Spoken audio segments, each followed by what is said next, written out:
He was not born to rule the world, but for a moment, it looked like he might. Napoleon Bonaparte began as an outsider from a small island, mocked for his accent, ignored by the powerful, and underestimated by almost everyone who met him. Then France collapsed into revolution. Kings fell, blood filled the streets. The old world cracked open, and from that chaos, Napoleon rose like a blade. He did not inherit an empire, he built one, out of smoke, cannon fire, fear, and impossible victories. He made kings tremble, he made armies move like extensions of his own mind. He crowned himself emperor with his own hands, as if even God, the church, and history itself were too slow to give him what he believed was already his. But Napoleon's story is not just about ambition, it is about hunger, the kind that grows after every victory, the kind that looks at one country and wants a continent, then looks at a continent and still wants more. At his height, Europe bent around him. At his fall, hundreds of thousands had followed him into snow, fire, mud, and death. Because Napoleon did not simply want to win, he wanted the world to obey. And that was his genius. That was his curse. Because every conqueror eventually learns the same truth. You can take the world with war, but you cannot force it to stay in your hands.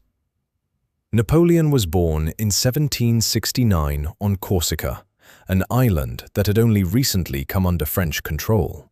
To France, Corsica was the edge of the world. To Napoleon, it was home. He grew up proud, intense, and restless. He was not tall in the way legends later exaggerated, but he carried himself like someone already arguing with destiny. As a boy, he was sent to military school in France. There, he did not fit in. His accent made him different. His manners made him strange. His poverty made him vulnerable. The sons of rich families looked down on him. They saw a quiet Corsican outsider with little money and too much pride. But Napoleon had something more dangerous than popularity. He had focus. While others played politics, he studied artillery. While others chased comfort, he trained his mind. He read history, war, law, philosophy, and the lives of ancient conquerors. Alexander, Caesar, Hannibal. Men who did not wait for the world to invite them in. They took their place by force. And somewhere inside the lonely young officer, a belief began to grow. If birth would not give him greatness, he would build it himself. Then France exploded. The French Revolution tore through the old world like fire through dry wood. The king fell. The monarchy collapsed. Nobles fled. Crowds filled the streets. Blood ran beneath the guillotine. For most people, revolution meant chaos. For Napoleon, chaos meant opportunity. The old rules were broken. Titles mattered less. Bloodlines mattered less. Talent, courage, and ruthlessness could suddenly lift a man faster than family ever could. And Napoleon was ready. He was young, he was ambitious, he was brilliant with artillery. His first great chance came at Toulon, where royalists and British forces held the city against the revolutionary government. Napoleon saw what others missed. He understood that the battle would not be won by charging blindly, but by controlling the guns, the heights, the angles, the pressure points. He placed his artillery with precision. He broke the enemy position. Toulon fell.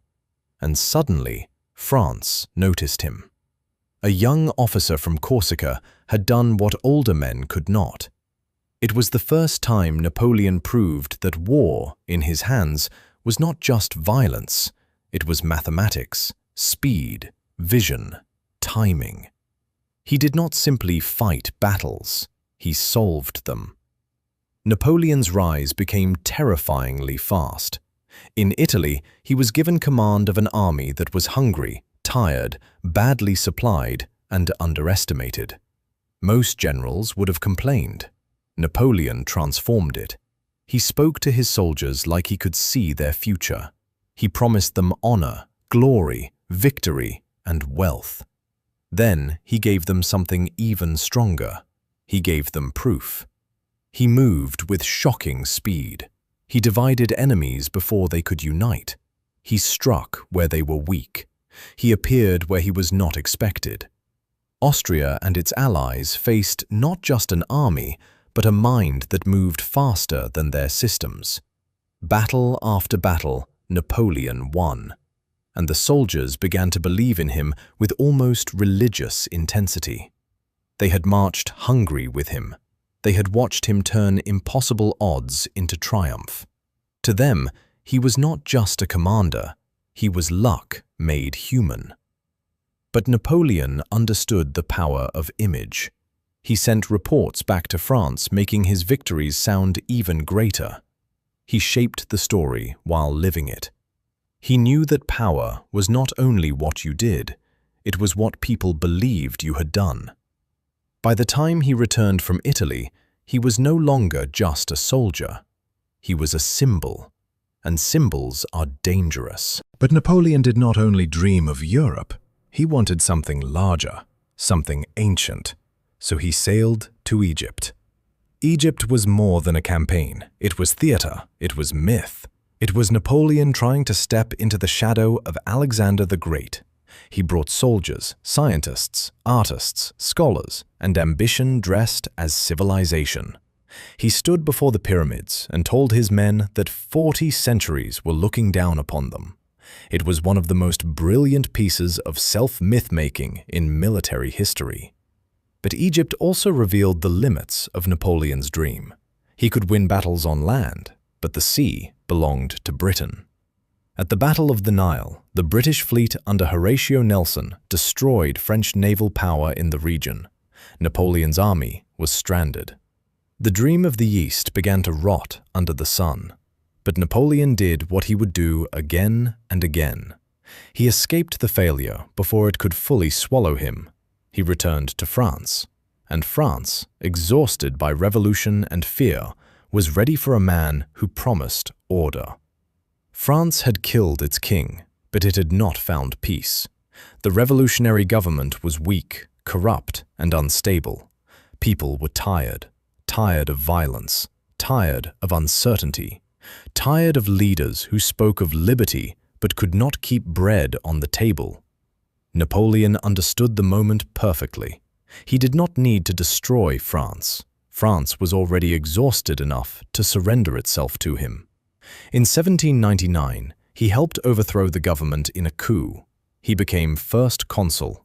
Officially, France still had republican language. Unofficially, power now had one face, Napoleon's face. He moved quickly. He restored order. He reorganized administration. He created the Napoleonic Code, a legal system that would influence countries far beyond France. He rewarded talent. He made the state efficient, centralized, and obedient. This was one of Napoleon's greatest strengths. He was not only a warrior, he was a builder. He could destroy armies in the field, then return home and build institutions that lasted. That is why his story is complicated.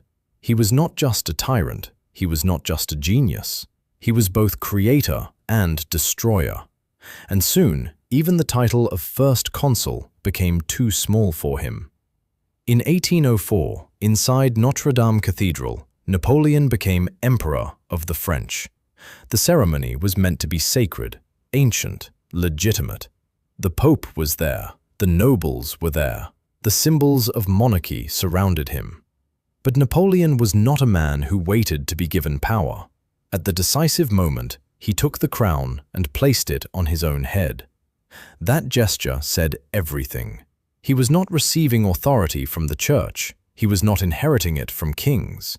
He was declaring that his power came from himself. The boy, mocked for his accent, had become emperor. The outsider had entered the center of history and seized it with both hands. But a crown changes a man. It does not only sit on the head, it enters the mind. And after Napoleon crowned himself, Europe understood that this was no temporary general. This was a new Caesar, and Caesars do not stop at borders. The old monarchies of Europe saw Napoleon as a threat to everything they represented. He was revolution in uniform, a king without royal blood, an emperor made by war. Austria, Russia, Prussia, Britain, again and again, coalitions formed to stop him. And again, Napoleon shattered them. His masterpiece came at Austerlitz in 1805. Facing the Russian and Austrian emperors, Napoleon appeared weaker than he was. He invited them to attack. He let them believe they had the advantage. Then he closed the trap. The Battle of Austerlitz became one of the greatest victories in military history. Napoleon did not just defeat armies that day, he humiliated emperors. He made Europe feel that it was facing something new, not just French power, but a man who could read the battlefield like prophecy. After Austerlitz, his legend became enormous. Kings negotiated with him, enemies studied him, soldiers worshipped him. And Napoleon began to believe the legend too. That was the beginning of the danger. At the height of his power, Napoleon dominated Europe. He placed relatives on thrones. He reorganized kingdoms. He broke the Holy Roman Empire, an institution that had existed for around 1,000 years. He made Europe orbit around Paris. For a moment, it seemed like Napoleon had done the impossible. He had turned revolution into empire. He had turned France from a nation under siege into the power that terrified the continent. But empires are hungry machines. They need victories to stay alive. They need obedience from people who hate being ruled. They need enemies to stop resisting. And Napoleon's empire had one enemy he could never fully defeat: Britain. Britain controlled the seas. Britain stayed out of reach. So Napoleon tried to defeat Britain economically through the continental system, blocking European trade with the British. Then came Spain. Napoleon invaded and placed his brother Joseph on the Spanish throne. On paper, it looked like another act of imperial control. In reality, it became a nightmare. The Spanish people resisted fiercely. This was not just armies facing armies. This was villages, priests, fighters, ambushes, assassinations, and hatred burning through the countryside.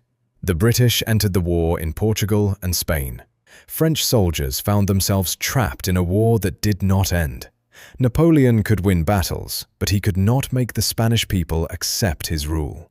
Spain became a bleeding wound. Men, money, time, prestige, all of it drained away. It showed the weakness of Napoleon's genius.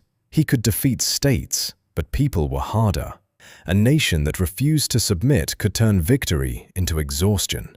And while Spain burned behind him, Napoleon looked east, toward Russia, toward the decision that would destroy him. In 1812, Napoleon invaded Russia with one of the largest armies Europe had ever seen. The Grande Armée marched like a moving world. Soldiers from France, Italy, Germany, Poland, and beyond. It was not just an army, it was Napoleon's empire in human form. He expected a decisive battle. He expected Russia to bend. But Russia did something more dangerous. It retreated. The Russians pulled back, burning supplies, emptying towns, denying Napoleon the victory he wanted. The French marched deeper, and deeper, and deeper. Distance became an enemy. Hunger became an enemy. Mud became an enemy. The sky itself seemed to turn against them. At Borodino, Napoleon fought one of the bloodiest battles of the age. He won the field, but not the war. Then he entered Moscow. The city was nearly empty. Then it burned. Napoleon had taken the ancient heart of Russia and found nothing there but smoke. He waited for surrender. It did not come. And then winter began to close its hand. The retreat from Russia was not a march, it was an extinction. Men froze while walking, horses collapsed, supplies vanished, discipline broke. Soldiers who had once followed Napoleon across Europe now stumbled through snow like ghosts. The army that had entered Russia as a symbol of imperial power returned as a trail of suffering. Cold did what kings could not. Hunger did what armies could not. Distance did what strategy could not. Napoleon survived, but the myth of invincibility did not. Europe saw blood in the water. The man who had made kings tremble could be beaten. And once that belief spread, every enemy he had humiliated began to rise again. The coalitions returned. Prussia rose. Austria turned. Russia advanced. Britain pressed from the west. Napoleon fought brilliantly, even in decline. That is what makes his fall so dramatic. He did not collapse because he became stupid. He collapsed because he had created too many enemies, stretched too far, demanded too much, and believed his genius could solve what no genius could sustain. In 1814, Paris fell. Napoleon abdicated. The emperor who had tried to command Europe was sent to the island of Elba, a small island, almost a cruel joke. He had risen from an island. Now he was being buried on one. But Napoleon was not finished. In 1815, Napoleon escaped Elba and returned to France. This should have been impossible, but when soldiers were sent to stop him, he walked toward them and opened his coat. He dared them to shoot their emperor. They did not. They joined him. The road to Paris became a resurrection. The king fled. Napoleon returned to power.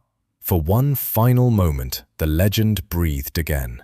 Europe panicked. The powers gathered, and everything moved toward one last battlefield: Waterloo. Waterloo was not just a battle, it was the closing of a door. Napoleon faced the Duke of Wellington and the Prussian forces under Blucher. The ground was wet, the timing was brutal. Mistakes mattered, delays mattered. Every hour carried history inside it. Napoleon attacked, Wellington held. The Prussians arrived, and by evening, the French army broke. Waterloo ended more than a campaign. It ended the age of Napoleon. This time, Europe would not send him somewhere close. This time, they sent him far away, to Saint Helena, a lonely island in the South Atlantic, surrounded by ocean, distance, and memory. There would be no return. On Saint Helena, Napoleon had time. Time to remember. Time to rewrite, time to turn defeat into legend. He had once slept in palaces, commanded armies, crowned himself emperor, and made Europe shake. Now he lived under guard, far from the continent he had tried to master. The man who had moved millions could barely move beyond the limits set by his captors. And there, on that lonely island, the story became clear. Napoleon was one of history's greatest examples of human ambition, brilliant enough to rise from nothing, bold enough to seize power, visionary enough to reshape laws, states, and armies, but also proud enough to believe that success proved destiny, and destiny, once believed too deeply, becomes dangerous. He wanted to control Europe. Then he wanted to control the world around Europe. Then he wanted history itself to accept his command. But no empire can outrun distance forever. No army can defeat winter forever. No ruler can frighten every enemy forever. And no man, no matter how brilliant, can hold the world in one hand without eventually being crushed by its weight. Napoleon did not fail because he lacked greatness. He failed because greatness was not enough. He became the emperor of battlefields, the master of maps, the nightmare of kings, the hope of soldiers, the architect of order, the prisoner of his own ambition. And in the end, the man who tried to conquer the world was defeated by the one thing he never truly conquered: limits.